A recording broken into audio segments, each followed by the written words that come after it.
umuzi kaFlo ngifana nomuntu obulele because ngithi omama abaye bohlala kwenye indawo kodwa lapha ekhaya kwaMseleku fanele kuvalwe. Uyazi into ebuhlungu ubuka bayangihlela. Kade ngithombe neshintsha izizathu zokuthathwa kwabantu. Kwaba yimina nje isizathu for iminyaka eminingi. Zothatha umunye unkosikazi ngangifuna azalele uMakhumalo. Uma ngabe ungekho umzali engikwenza uma ngingalibeka nje lime ukuthi mina ukuthi umuzi uzwa. But ukube bekuya ngami bengiyothola omunye umuntu wakaKhumalo. Ngifisa ukuthatha unkosikazi omunye. Mhlawumbe isizathu sakho yini senze ufuna omunye unkosikazi? Hayi isizathu sokuthi ngizame ukwandisa umuzi. Umbono kahle lo ikona ithi ngifuna ukuhamba nendlela yokugana omunye unkosikazi. Lesi siyasiqala ngoba sekuzwakala ngathi kumele nivume ngoba bengenzela nina into enhle. Therefore nani ke anikwazi ukungikhahlelela eminyango ngalolu daba. Chachabu. Sanibonani and welcome back to another video. I hope everyone is doing good. Guys, I really appreciated this episode so much because a reunion asitholi, so we're gonna have to settle for our meetings akanje. What I loved ngale episode ukuthi uNombela benoMakhumalo touched on very important topics, mina of which I wanted clarity on: the medical aid issue and the fact that ukuthi some wives did not care that Mseleku was sick. Firstly, the medical aid issue nje was shocking for most of us, if not all, because the image we have of umndeni wakaMseleku ukuthi ba rich, ba right, ba stable, yabo nje, even though abazwani, but when it comes to our finances yabo nje kubumbenwe. But yosana and really opened our eyes ukuthi hey sixakaxakene nje lesi sithembu sakhona bakithi. Uyabona nje ukuthi shuthi nje lana unkosikazi nonkosikazi uyimele uyikhokhelela i-medical aid yakhe ney'ngane zakhe, and I'm sure even ama-policy kukanjalo. And the thing is ukuthi it's not ukuthi abanayo imali. Inkinga nje ababhekene nayo ukuthi banomyeni onganangqondo, honestly, because how can uMseleku gamble ngempilo yakhe kanjeyana? Yebo lento, because I feel like he should be the one ohandlisha indaba ye-medical aid for the whole family, kube uyena oyikhokhelayo, because he's the one who chose to have such a big family. So I understand illogic yakhe mayethi it has to be one of the wives abayihandlishayo because yena he handles so much okungaphezulu kune-medical aid. Mina personally I would like to think ukuthi indoda nje eyi-provider needs to handle providing i-shelter, medical aid, ama-investment omndeni, ama-policy omndeni, ukudla, nama-school fees ey'ngane.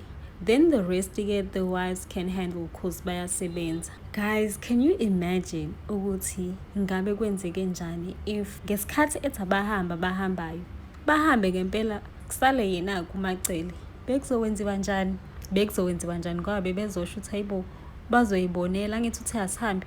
Hayi shame, uMseleku nje akanangqondo bakithi, ngoba manje it's clear ngempela ukuthi uMacele yena ayishemi when it comes to financials. Shuthi yena akafaki lutho, because mina umuzi wami bengizothi hawu kanti uMacele yena why bengamfaki yena u-Ethel King wakhe kwi-medical aid, because bayazwana. Plus ke yena akayiboni esesithenjini, uyihlalela le esiphaki. So if the wives had left ngabusa khona yena. So manje it makes me wonder ngempela ukuthi i-state yomndeni ibizoba njani if nje bekusele yena yedwa. And it's quite unfortunate ukuthi ngempela she seems like uhlele angry at the other wives for being empilweni kaMseleku. But manje if you look at izinto abayi-contribute-hayo, oMangwabe, oMakhumalo, oMayeni, you would think ukuthi enga-appreciate lokho ukuthi wow cha shem nuthwele lo mndeni, mina anginawo lamandla nina eninawo. Abe grateful nje for lempilo ayiphilayo ngoba ngempela wow umbuleka izinqa shem uMseleku ukuthi he's not the man he thinks he is. And no wonder uMakhumalo ezizwa umamkhulu, because ama-decisions awenzayo, i-position nje ayidlalayo ekamamkhulu, because umamkhulu okuyena umamkhulu nje ngegama. The word fail in my ears hlezi icula nje ukuthi you failed. Mina angikwazi ukukhuluma ngesimo engikhuluma ngaso ngoba leso simo sisenza singa-understandani sobabili. Lonto sivumelane nje ukuthi kukushintshe kakhulu ukuthi uhambe uyoshaya ingcefe yentombi encane obujabula obukwa abantu ukuthi akujabula uzazi ukuthi uyithini ngoba uyazana njani. Yonke into ekhuluma kumina ey'mazwi amambi nabuhlungu ahlangene nokuzala nomngazalwa based on ukuthi umithi i-excitement yakho ikwenze wabona ukuthi khona wena u-right imini onenkinga because lamazwi wakhulume ngenxa angafuyisanga yilokho mashobana and angifuni lana sivumelane ngalokho. Ayikho into engathi mamhle la ngiyisho boldly phambi kwabantu. But ngisanda ukubona kwi-graduation neloqakazi.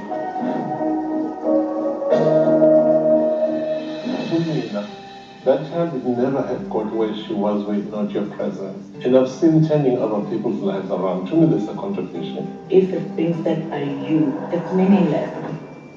Abantu abafake ababamseleni. So if they do not recognize that, noma ungakusho wena babulaleli kufana noma makushiwa yini.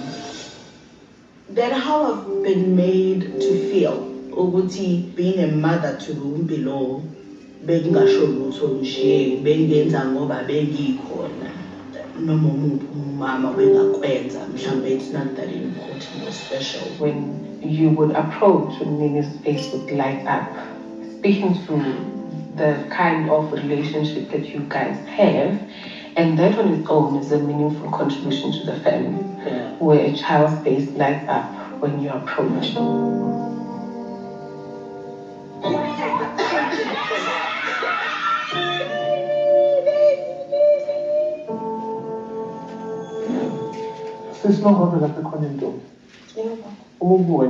From a very clear perspective here, what you do describe as your contribution into the structure, your family and homesteading.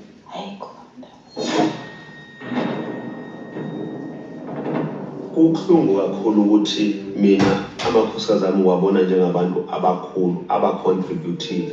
Uyazi nomuntu ongasinikezanga ingane asisho ukuthi akacontributanga because mawungena ubheka uhlolo uyabona ukuthi nini into ayenzile. But angithi ukufika ekuthembweni uzocontributa ngokuthi ube nabantwana ube nomuzi ozenza khona. Mina ngicela ukuyi-accepta leyo wena nge-contribution yakho yokuqala ibalulekile. Abasho ukuthi abantwana ufuna abantwana babafana so abamantombazane according to yena abasho lutho usunqinisekile ukukhulisa isibongo sakamawakhe kodwa mina ivele ngithuse mangabe zenza strict kangaka ekhuluma ngamantombazane nendaba yokukhulisa isibongo because naye I believe uzaleke the same way. It seems as though mhlambe ama experiences over the years have impacted negatively, if I may call it that, or sort of underwritten the sense of contribution, meaningful contributions that they've made in the family. Muzokhumbula Mayeni, you said earlier, which means there was a time whereby that question may have been answered differently. Maybe your response and outlook has changed. My child is tired ukuthi nansi bekhathazana Asithandani? Hey, yazi kodwa kunzima. hayi mina nje ngikhathazwe yiyo yonke into mina into ehlangene nomshado. There's an obvious rupture that took place at some point in the family relationship.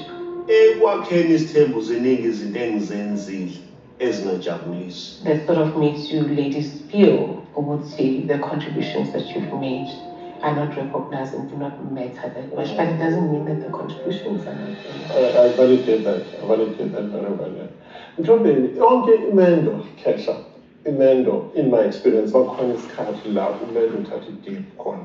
Uma ubuka ijeni yakho namakhosikazi akho, where do you think Camelback broke? I-rupture eyenzekile eyokuthi mina ngibhale.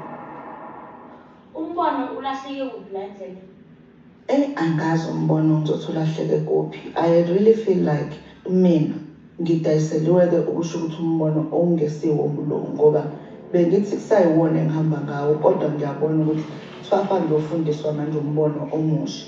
kuwena umbono ulahleke ngesikhathi sithatha umuntu endaweni bowungenankinga na yonke into. So ilokho kufanele ngikhulume nawe ukuthi why ngithathile umuntu engangithe mina endaweni engakubo kwalowo muntu unkosikazi nonkosikazi engimthatha umuntu. Iyona lento eyenza secondary lelwandle. Okay. Okokuqala umbono ulahleke ngathi uthi akuhamba abantu. Kanti umbono wawuthi akahamba umuntu esithenjini. Abantu nginegotiate nabo mashoba nakungisizi lo. Manje ngiyavuma phela sikhuluma ngombono ulahleke. Ake sijikile. Kuyangisiza ukunegotiate nabantu bangangizwa. Thembeni. Sikhuluma ngombono. Kungisiza kanjani ukuthi kulo nyaka ngiyanegotiate nawe? Ngisaphendula because ukuletha kwami impendulo apho kuzokwenza silalela. Ama-rules ukuthi indoda ibe umfazi abe indoda, then sesine-problem enkulu. Manje inkinga eyokuthi uthatha i-contribution ucabanga ukuthi izokwenza ube indoda. Angeke zikwenze lokho. Has it ever happened, Mtombeni, ukuthi sometimes ukuthatha isibuko reflect on your leadership skills? Ukuthi, as Mtombeni, am I still leading with love, with appreciation? Am I formidable enough? Do I have boundaries? But that's the only way that they could trust your leadership. Yazi mina makundabe itsheliwe kwathiwa lokuthamba kwakhe olusinikezile, because my system yokulead isoft. Mhlambe ene ubone ngazi ukuthi kusoft kuyena noma mhlambe la isoft khona ucabanga ukuthi usoft yonke indawo. No, bengingakaze ngikubone lapha kwami ukuba soft.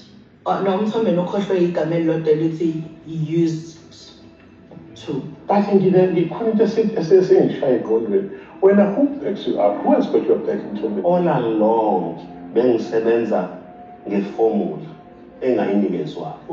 So ke manje anginayo umuntu engamkhomba ngithi nangu umuntu ngoba imama nje ngirealize ukuthi ayikho umuntu. Njengoba silakamseleko ungabekho abantu abadala kuyabona kahle kakhulu isidingo sabo. Mhlambe kube wenobaba mhlambe kwangeke kuze kwenzeke kanje. Mhlambe wayezombonisa ngenye indlela abone ngenye indlela enze ngenye indlela noma ethatha isithembu kodwa ezinye izinto ezozenza ngenye indlela.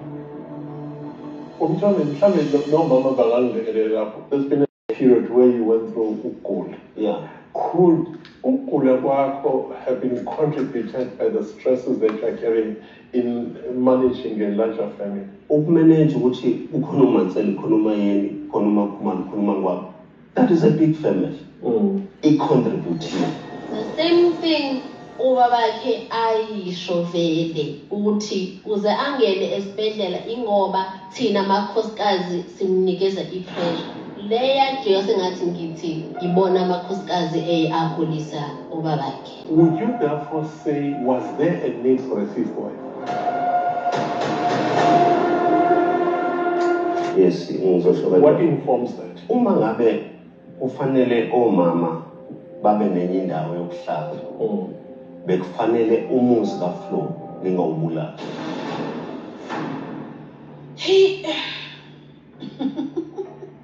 Manje mina umuzi kaFlo ngifana nomuntu obulele because ngithi omama abaye bohlala kwenye indawo kodwa lapha ekhaya kwaMseleni kufanele kuvalwe.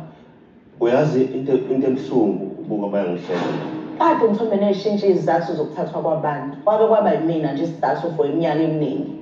Uthatha omunye unkosikazi ngawafuna azalele uMakhumalo. Uma ngabe ungekho umsana engikwenza uma ngingalibeka nje lime ukuthi mina ukuthi uMzuzu. But ukube bekuya ngami bengiyothola omunye umuntu wakakhuma. Ngifisa ukuthatha unkosikazi omunye. Mhlambe isizathu sakho yenye senze ufuna omunye unkosikazi. Hayi isizathu sokuthi ngizame ukwandisa umuzi. Umbono kahle kahle lo ikona ithi ngifuna ukuhamba nendlela yokugana omunye unkosikazi. Lesi siyasiqala ngoba sekuzwakala ngathi kumele nivume ngoba bengenzela nina into enhle therefore nani-ke anikwazi ukungikhahlelele emnyango ngalolu daba. Cha bo. Uyiqale lento sikhona ekhaya ungakakhulumi nangento yokuthenga imizi. Uba indaba yobefuna nje iqiniso kuphela but angithi mina ngilidayo. But iphutha lelo mhlobo. Angithi mina ngilidayo ukuthi uzosuka kwaMseleni uyohlala la uhleli khona. Imini olidayo. Ngicabanga angithi ngidiscuss lento nami. Ngoba mangidiscussa naye izoba ipressure ukuthi wangithembisa wena Mseleni wangakwenza ukuthi. Manje asikwazi umuzi kaFlo ukubulala. Wathi kancane nje omsoshlazi kuyihlazo elikhulu ukuthi bona babhizi bayakhuluma. Noma ngabe bakhuluma ngani, kodwa bekufanele sinikeze inhlonipho efanele ukuthi sisemhlanganweni.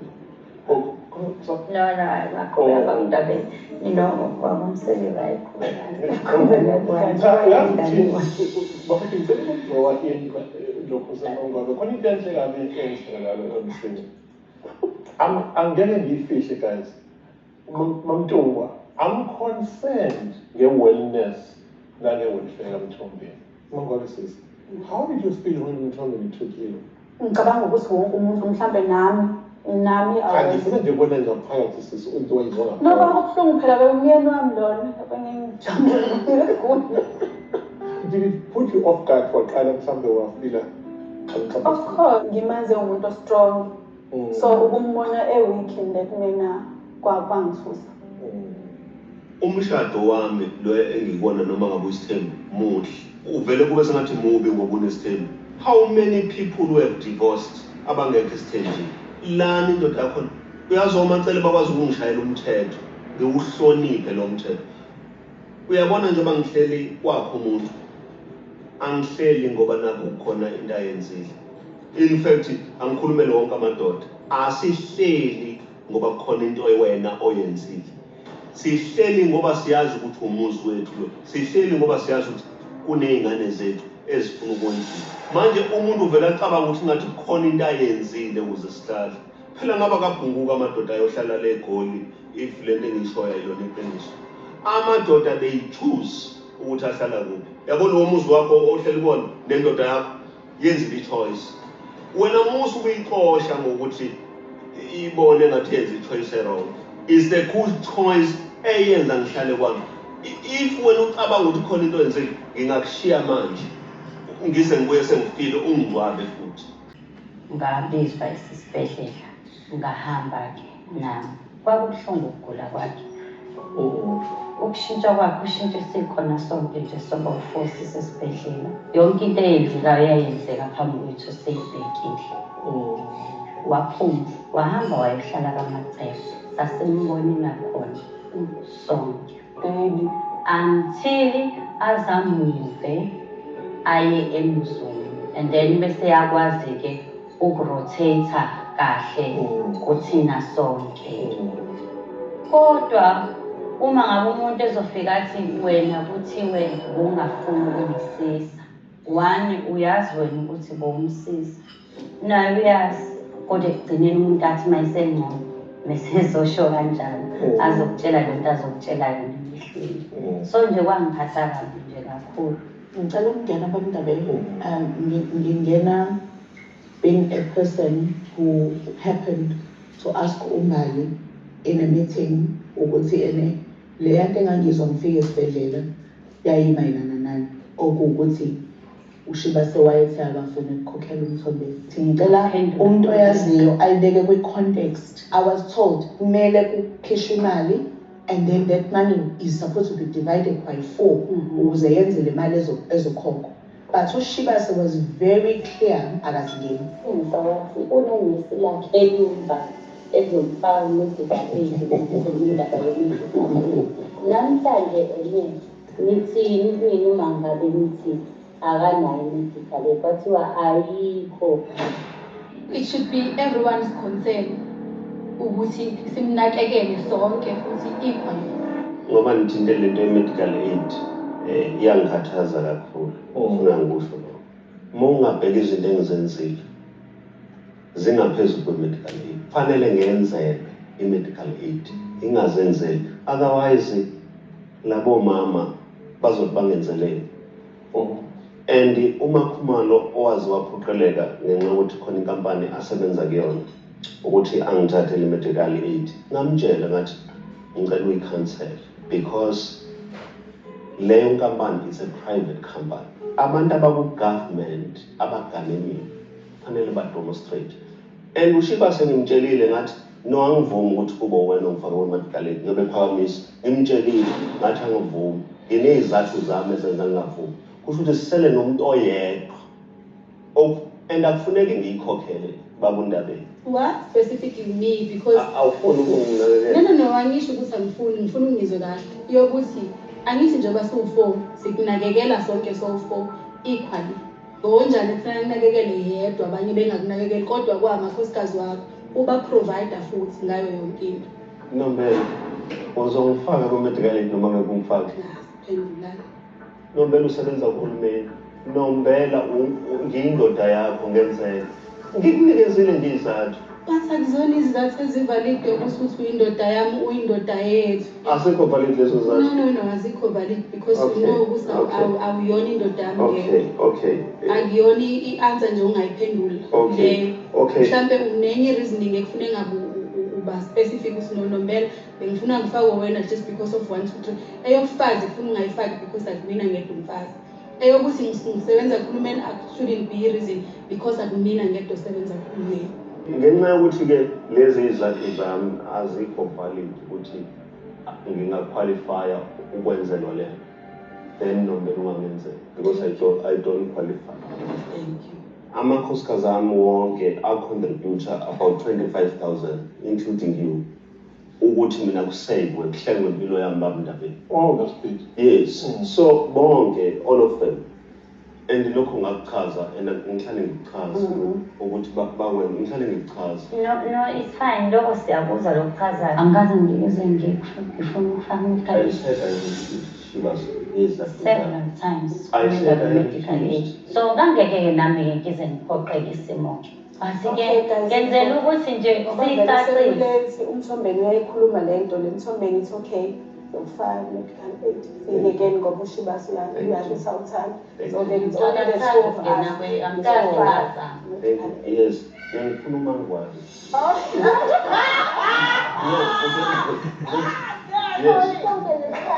Yes. Umntabe ngaphambi uba uvale khona into engisacela ukudlula kuyona njengoba sonke sile etafuleni. Ngicela amakhosikazi ababakhe uMakhumalo, uMangwabi, uMayeni asho into engimlimaze ngayo njengoba ngithi ngokubona kwami ngababona bona as if yimi ophushe indoda yabo ukuthi ithathe number 5. Bekuba khona ukukhuluma nezinto lokuzidlulisa engikhathele manje.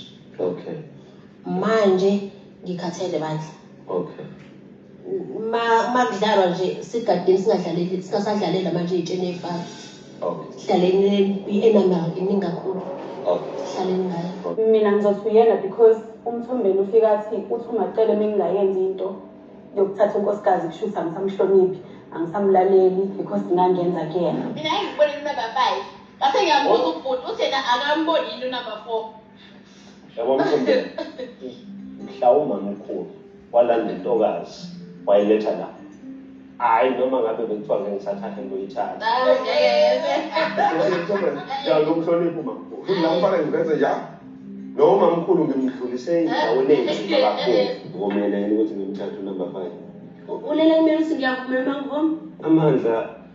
Amandla okungeniswa komuntu noma ngabe ngiyafuna alele kuwena. UMaqele last season nje adlule wathi she's not interested. Bafayisi ukhona noma akekho. I'm not worried about that. Kuthe kusuku uMaqele wathi akalandwe unumber 5 nabantu bakubo. So leyo nto nje vele ipaint a picture yokuthi she's behind everything. Umthombeni wambuza ukuthi how Ndaku sesibona ko TV kunabantu bayalotsholwa kwenzakalani ngathi umthombeni angazi ngangigula naleyo mali angazi ukuthi bayithatha lokho. So ubani waye behind ama finances and everything lokho.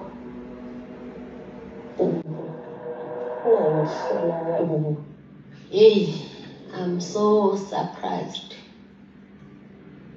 Yibo. Noma sekuthiwa angazi inkosi yami manje ukuthi sengaze ngibe nanemali yokuyolobonela umuntu iyobe ivelaphi ngixakeke kuyo manje le babindabe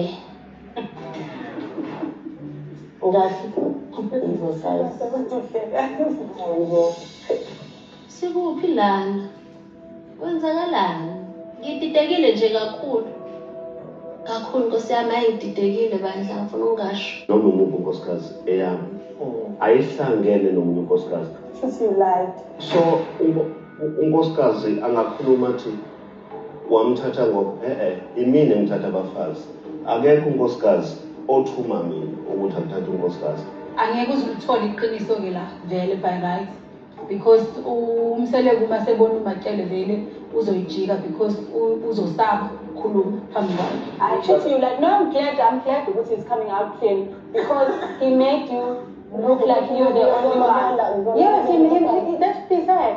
amangangani osongiqambela wona-ke ngempela suke wenzani